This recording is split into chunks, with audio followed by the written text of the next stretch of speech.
Good evening, good afternoon, good morning, everyone. And I want to thank all of you who have joined us for this session. Before we proceed, I'd like to introduce our speaker for today. Margaret has over 25 years of experience in the IT industry. She has worked in the transportation and health industries, specializing in teams transformation and lean procurement portfolio management. Over the past 9 years, Margaret has been teaching Lean Agile Leader in transformations from waterfall to agile with custom business analysis and agile training. Over the last 4 years, she has focused on safe transformation and training, and she also works as an SPCT at KnowledgeHut for training and consulting. And without any further delay, Margaret, I'd like to hand the session over to you. Thank you, Sushil. Can you see my screen? Margaret, absolutely. Okay, well, great. Again, like Sushil said, I have over 25 years of experience with Agile development, kind of starting in the early 2000s, working in Agile, then a hard right turn into Waterfall as a developer and a business analyst, and then back to Agile transformations in 2012. But what I'm really passionate about is helping people learn, grow, and do so they can help create great places to work and do great things. So without further ado, let's talk about Agile Estimating. So here's our agenda for the day. So today we're going to talk about supporting good estimation in a safe organization. We're going to just do a little history of planning poker, which is what it was originally called, and many people still call it planning poker. And safe, we call it Agile estimation. How did we get it? Where did it come from? Why do we use the Fibonacci sequence? And why do we use normalized story points in a safe organization? Then we're going to talk a little about where do teams estimate stories in safe, basically in PI planning and during backlog refinement during the execution of the PI. Then we're going to talk about what's really important, because this is a facilitation technique that helps people gain better common understanding of the work to be done. So we're going to talk about what does the process look like, and I'm going to share how I do this with teams to facilitate both divergent and convergent thought. And ultimately, what is the goal of Agile estimation? Truth of the matter is, it's not the estimate itself, it is actually understanding the work to be done so that we can commit to it and do a good job. So, even before the 70s, there was an estimation practice called Delphi, and it was named after the Oracle of Delphi in Greece. In the 70s, wideband Delphi was implemented by Barry Bowen and John Fauquier, and basically they decided to call it wideband because they wanted to increase the interaction of the individuals doing the estimation, going to more of that gathering good wisdom from all viewpoints and communicating between the participants. And then it was further popularized in Boehm's book, Software Engineering Economics, in 1981. In 2000, James Grinning created Planning Poker. So happy 20th anniversary of Planning Poker. And he believed that wideband Delphi, while it was really great, took too much time and generally didn't involve the people actually doing the work. And there were other limitations.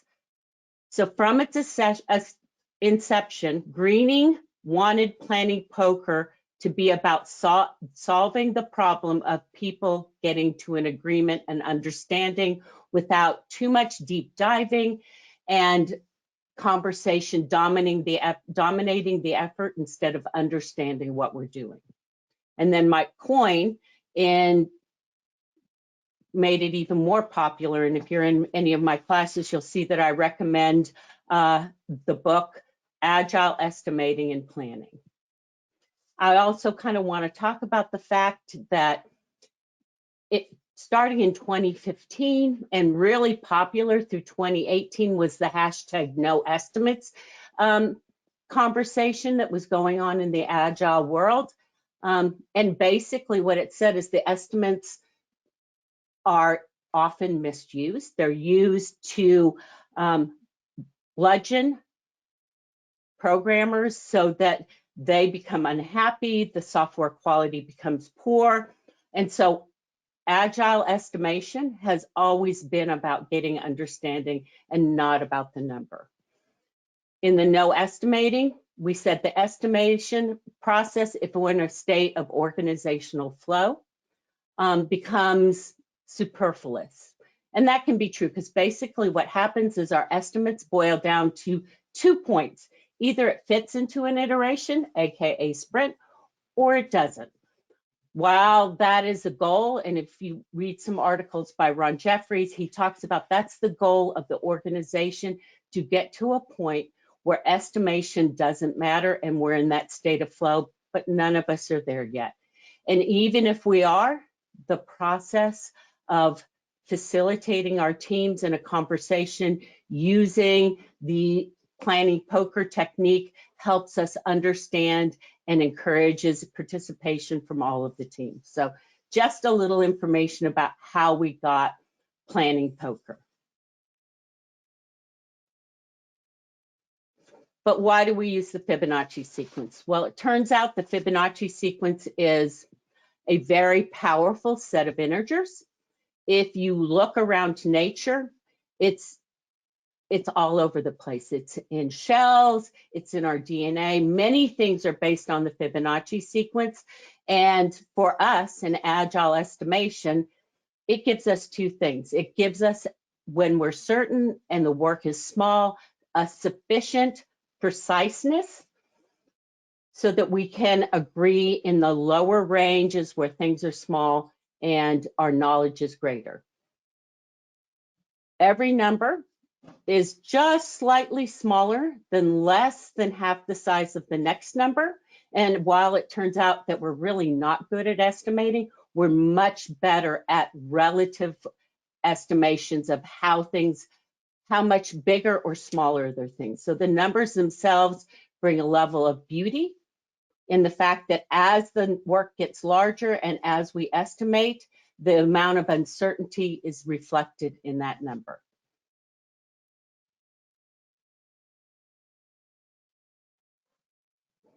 In SAFE, because we are still growing in our agility practices and we are not at that we're not at that state of organizational flow, understanding and having some commonality between teams on an agile release train and teams on a solution train, having some commonality in the way we estimate is very important. In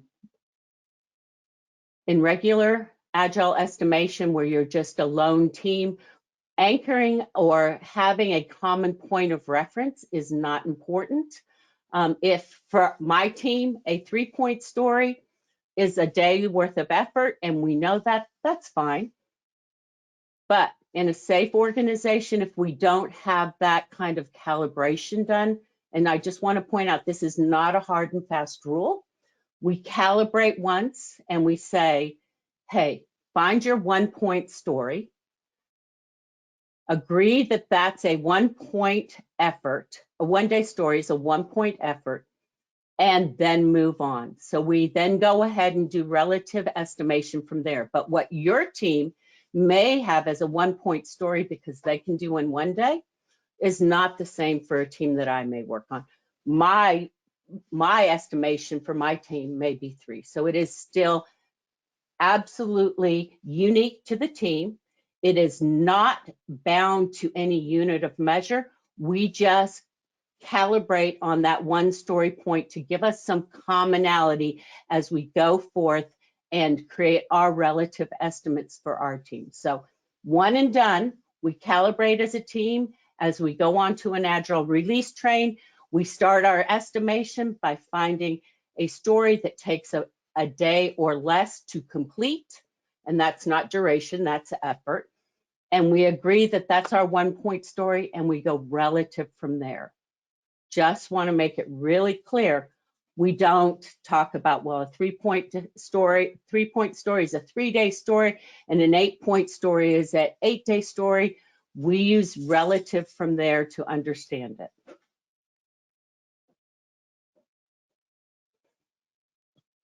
So let's talk about where Agile teams estimate stories. The first place they're going to estimate their stories is during PI planning. PI planning is about discovery, collaboration, and splitting and estimating. Basically, that team of teams takes the vision, the roadmap and features, and the candidate features from this PI and discover a delivery plan. This is not the time and space to direct teams to a plan.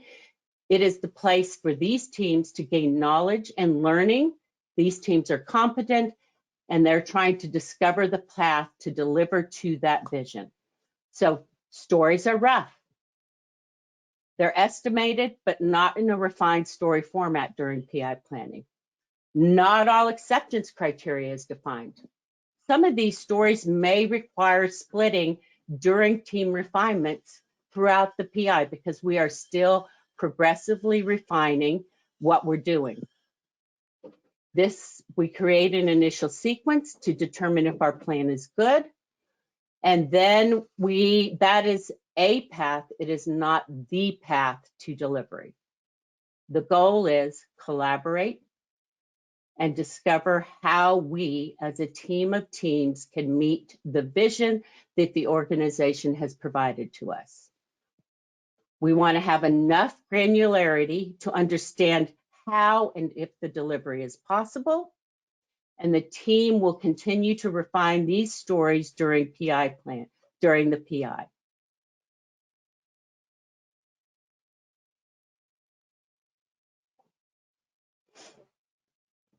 So let's talk, and here's where we're going to spend the bulk of our time, backlog refinement. Every team during every sprint as a mid-sprint activity is going to refine the items that they planned in PI planning. And following the process, which allows us to have convergent thought at the beginning, divergent thought at the beginning and convergent thought as we move through it.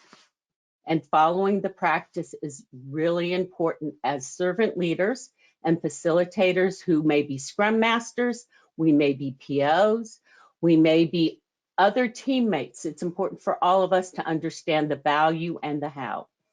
So here's how it goes. And this is where we're going to talk basically about how I teach to facilitate backlog refinement. The first thing we do is we pull up the story and we discuss it. And as you're discussing it, it's very important that we help our teams not anchor or cause or influence the team to think about the size during this point. We're just discussing it. And as a Scrum Master, what I do is I take time and I listen to the team, kind of help them along, and I'm watching the clock because I try and time box my stories to about 10 minutes. So as the team is talking and they're getting to that 4-minute point, I'm looking for a good place to see if they're coming to a point where they can vote and estimate.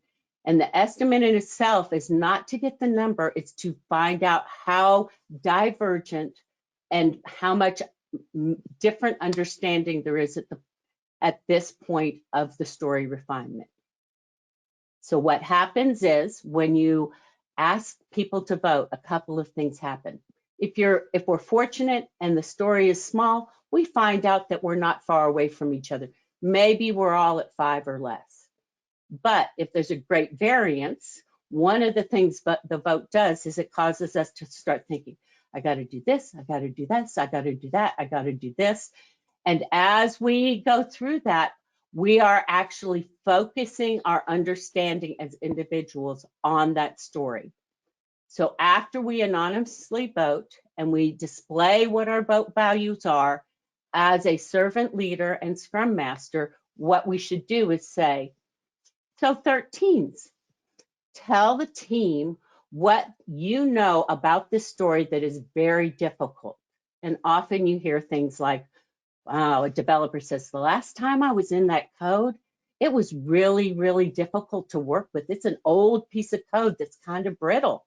So I think this is going to take us a long time. We just got learning. Or maybe it's the QA who says, yeah, when I test this, it takes me 2 hours to set up my data for every time that I test this. And so this is not small for me. And then we have the other side talk about it, and they say things like, man, this is just 2 lines of code. So at this point in time, we're triangulating them. They're more focused in what they're thinking about. So it is very important to follow the process, allow those divergent ideas to be shared. It's also a point because of the voting.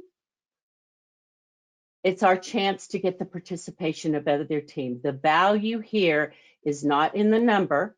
The value is in the team that is doing the work, understanding the work to be done. So we want to make sure that we use these opportunities to get all perspectives, because if all perspectives are shared, then we have common goals and common commitments between the team. At this point, they can estimate again to find out if they're getting closer together. And after this, we ask, hey, maybe this is so big, we're so diverging so far on this, we need to find out more before we can refine it. Maybe we need to split the story. Maybe we need to do some research on the story and then split the story. Or maybe it's just not as big as we think it is because we don't know about it. So at that point in time, to ensure that we get a good action list of things to do before our next refinement on the story, we take time. We say, okay, in the next 5 minutes or 2 minutes, let's brainstorm everything we need to know about this story. So we give them time and we brainstorm. And I typically use a collaborative tool. If we're in person, then we'll use Post-it notes and we'll stick them up on the wall. If I'm remote, then I use a collaborative tool like Murals, because it is much faster for people to write down their own ideas and knowledge than for having one person to facilitate it by everyone else watching. So making sure that if we don't understand this story and there's information that has to be gathered after the next or before the next refinement, we're doing that good work and not spending 45 minutes talking about a story that we may just not be able to have that information now. However, if after the second vote we're 5s or less, then we come to a consensus. One of the practices that you can employ on this is you can have your team create norms. And a really common norm for teams that I've seen is after 2 votes, if we are below 8, we just agreed to take the highest estimate. But taking away the most important part of this activity is to gain understanding. Teams that understand what they're doing and have a good understanding, their estimates are more directionally accurate than teams that are just trying to get an estimate on a story for the organization. So going over it, discuss the story. Be very, very supportive of the team not disclosing anything they think about the size during this initial discussion. Anonymously vote, but then we share our votes and we talk about the divergent points, and it's very powerful to do this by recognizing and saying, those of you that are high, tell us what you know about this story that is more difficult than what anyone else knows. So really respecting the people and asking for that information. Conversely, respecting the people who voted small, and asking them what they know about the story that makes it simpler. Another great byproduct of this conversation is we find new ways to collaborate. So let's talk about that tester who said, man, every time we do a story like this, I have to set up lots and lots of data in order to get it tested. Maybe your developers then say, hey, I have to set up the same data. Why don't I set up bulk data so it's faster for you? So again, it's about bringing out that collaboration, getting all perspectives from everyone in the team, and making sure that we understand what we're going to deliver. Because if we understand as a team what we are delivering, then our estimates will be more directionally accurate, and that's what we want. We want directionally accurate estimates. We don't want precisely wrong estimates. So it's the takeaway is it is not about the number. It is about the process, and as facilitators, whether we're POs or Scrum Masters, it is about facilitating the right conversations to increase knowledge within our teams.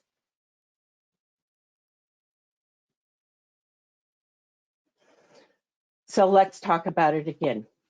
Consensus understanding. That's the target. The team understanding what they're going to do and how they're going to do it. Unfurling any unknowns. Encouraging differing perspectives, because the best facilitation techniques and the best understanding and participatory decision making means that we help lead the teams through what's called the divergent understanding, through the grown zone where we kind of have a lot of creative tension in our understanding, into that common understanding where we can deliver well. While I personally really believe that mature, agile organizations, no estimation may work, I believe in the technique because it helps us think critically. It helps us share our knowledge. It means that we don't spend too much time, like 45 minutes, talking about a story, not capturing the details that may or may not matter. And it lends itself to iterative refinement. If we only spend 10 minutes, we're giving ourselves plenty of time to have that emergent backlog that is growing and ready for our sprints. And just want to call out, if any group, whether it be another team, whether it be an architect, whether it be a dev or a QA manager, providing estimates in an agile environment, it nullifies all of the value of the learning, which is the true concept of what we wanted out of Planning Poker. From its inception, Planning Poker was to help us understand the problem to be solved, and was not there to just create an estimate or a commitment that we then don't use in a good manner in our organizations. Another thing to bring up at this point, this is for near-term stories in this PI. When we come into PI planning, we collaboratively break our stories apart into those rough stories, and then we continue to refine them throughout the PI, just like in any other methodology. It was always about the estimate. It was never about it was always about the understanding. It was never about the estimate. And it's really important to remember that the number, that estimate, is a byproduct of the team's understanding. Then let me just take a few moments and go back through some of the slides here and pros. At PI planning, sometimes there's a lot of confusion about what the goal is. Our organizations start where they are, but where true business agility happens is where you have an agile release train that is a team of teams that is capable of taking features and breaking them down into those rough stories. I just want to point out those rough stories are not in polished story format. They may just be statements of the action. They're probably derived from the acceptance criteria on the features. The stories themselves have some acceptance criteria that's immediately obvious, but PI planning is a discovery and collaboration, as well as splitting the stories and understanding. We make a plan that is just good enough to help us understand how we're going to deliver over the next 8 to 12 weeks, whatever the length of your PI is. So it's about to collaborate and discover how we meet the mission. At PI planning, when we break our stories out and we estimate them, we do know our capacity, and we plan to about 80% of our load because we know there's going to be some discoveries. And that plan that we make in those sprints at PI planning is a path to delivery, but it may not be the path. We're not committing to the story estimates. They're high level. At PI planning, we are committing to the objectives, and on our program boards, we are indicating where we believe we're going to do the features. When you walk out of PI planning, because we do PI planning during the innovation and planning sprint or iteration, you have the ability Friday, and if you start your PI on the following Wednesday, you have Friday, Monday, and Tuesday to get those into your repositories, start splitting them out, start refining them for the first sprint. When you refine them in for that first sprint, this is when you're going to really practice this planning poker format and the process itself. No anchoring and discussing, gathering all viewpoints, estimating to help people think about, what am I doing with this? I'm doing this, I'm doing this, and using that tool to focus and unfurl unknowns in the story and focus the conversation is the most important part of planning poker and agile estimation.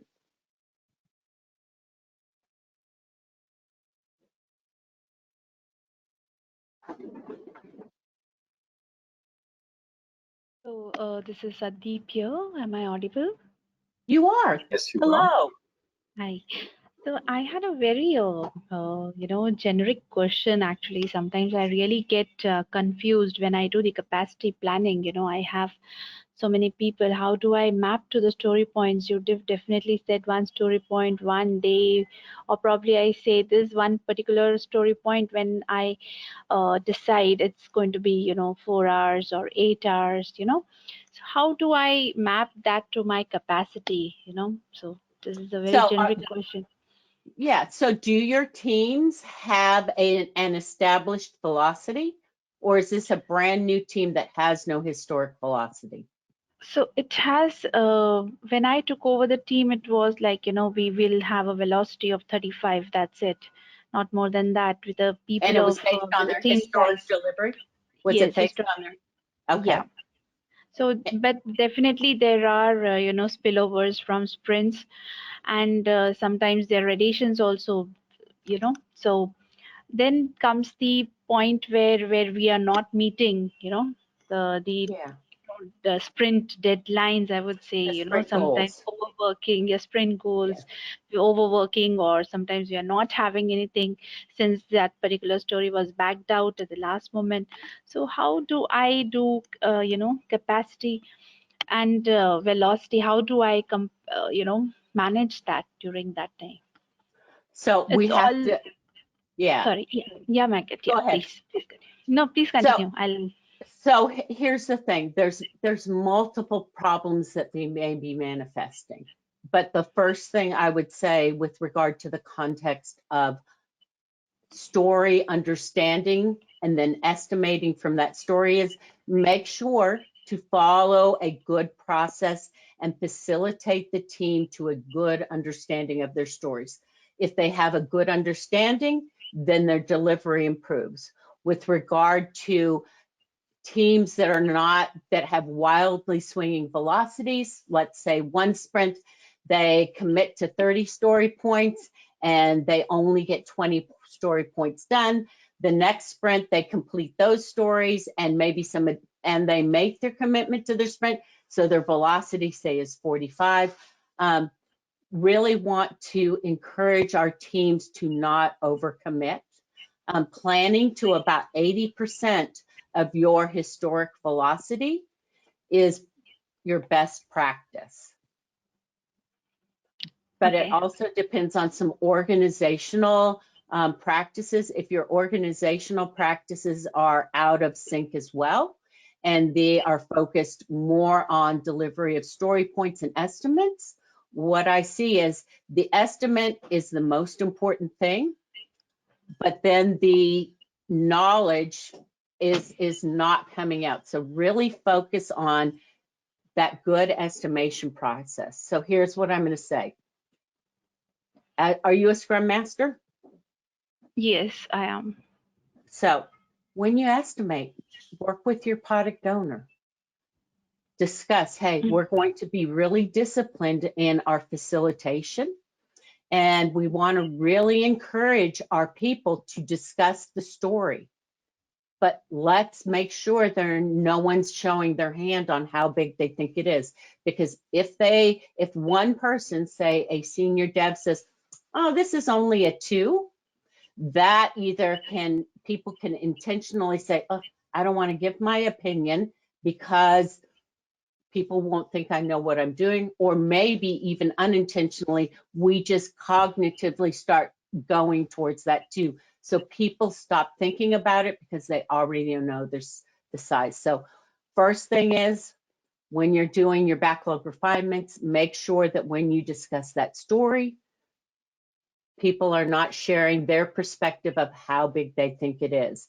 And then use the vote to, one, help them understand how far apart they are, because they could find out. We voted, we didn't know how far apart we are. We're all under 5 points. And so because we're all under 5 points, we're really just not that, we don't have much more. We all understand this story pretty well.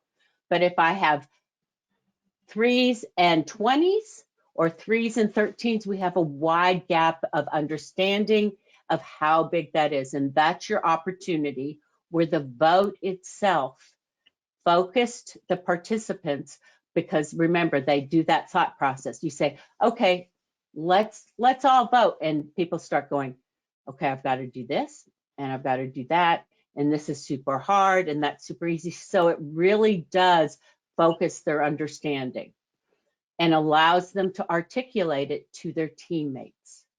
So that's why discussing the differing viewpoints, trying to get everybody to participate in that discussion and being respectful of the varying viewpoints, show the team that you see the value in the person who thinks that it's a 13. Tell the team, what do you know about this story that's super hard? And that's my exact wording, because it respects their knowledge and they are doing the work. They are the most knowledgeable people. So focus on better refinement. That will lead to better understanding, which is one of the factors, not all of the factors, in teams having more stable velocities, meaning AKA, I am meeting my goals. I am consistently delivering about the same number of points every PI, and my stories aren't slipping from sprint to sprint. Focus on the team understanding the work to be done. And then the reward for that is the byproduct is better estimates. Yeah. Did that answer your question? There's a lot of other factors about why teams have wildly swinging velocities, but in the context of this, being really good about following the refinement process really helps. Time boxing. Yeah. 10 minutes, at about 4 minutes, start looking for a place to interject and say, let's take a vote. Use the vote to help you understand better, not to come to a number. Right. But there's lots of other Margaret. reasons. You're welcome. Yeah, that was really very informative. Yeah. What are your refinement practices as far as planning poker? Anyone want to talk about them? What problems are you encountering during your facilitation, and are most of you Scrum Masters?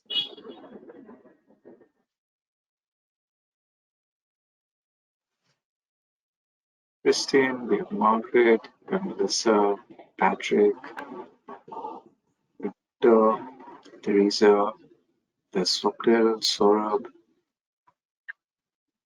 Anybody who would like to share your thoughts? Here's my biggest takeaway. It's not about the number.